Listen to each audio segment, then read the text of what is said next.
So you are learning JavaScript. Now you may step into the fray. JavaScript is a really good start. I think of it as the replacement for Perl. It is very powerful and friendly. And it is the language that you still have to master if you start learning some other language. So it's a really good pick. I encourage you to start programming Linux commands that run on the Linux command line as soon as possible. The primary reason is that they have no user interface, so you can just focus on making useful commands that do useful things. The Unix philosophy here is do one thing well. But you will soon need to put your programs on the web, and that will require being comfy with the basics of Linux. To get a smooth start, get yourself a small and inexpensive single-board computer, such as a Raspberry Pi. Maybe get it used. It has all the tools you need and comes with Linux pre-installed. There is great power in cheap, low-powered computers because they help you see when your programs run slow. Do not worry about the details of developing Linux commands. That is something you learn along the way. At first, you should start with a boilerplate. Node-cli-boilerplate is a fully functional empty command that you can download and modify. Boilerplates are often used by the pros because they do save time, sometimes as much as an hour or two.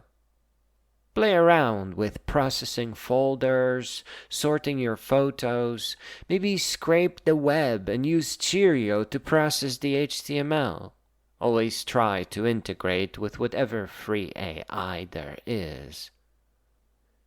But your next step should be big. It should be about jumping directly into the fray by programming an HTTP server-based web application and deploying it on a shared host. Oh yes, other programmers just shrieked and cringed, and a few of them had kittens. But they also suffered another large data breach and should just go work on that for now. While you should pick what web application you want to build first, I recommend a WikiWiki. They are tiny little sweet programs. Later on, you will need a backend and an administrative area where people can log in to edit the pages. But for now, you can just hard code a password hash in your program.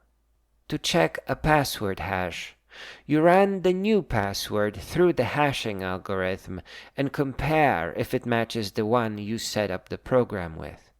The password is not really stored in the hash. You should also salt your hash, but that is not important for now.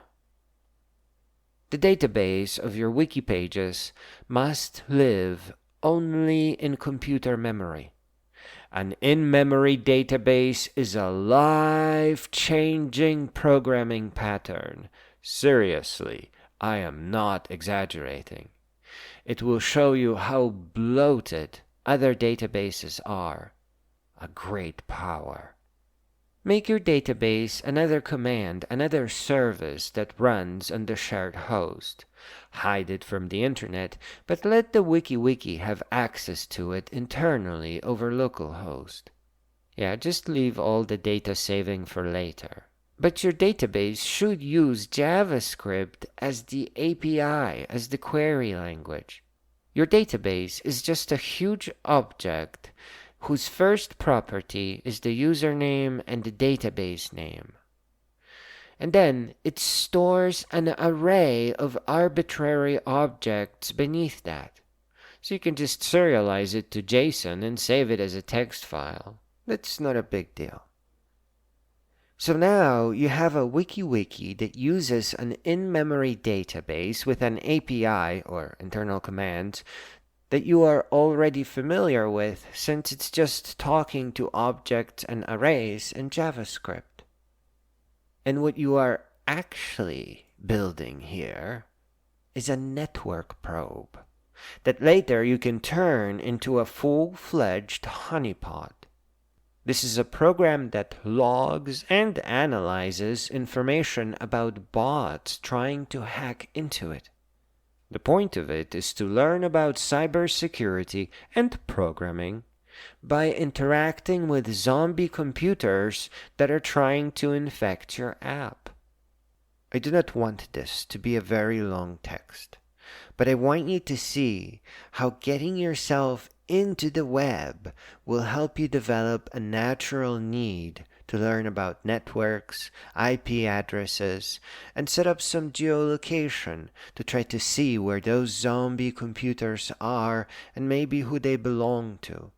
And how you will now have a need to install some security programs and scanners to review how they work, what they check for, what the common attacks are. Without jumping into the deployment of your first web application, you'd have little interest in cybersecurity and plenty of fear to deploy anything. But now, zombies are trying to poke at your computer program. You are in the fray. Ravenous for more knowledge.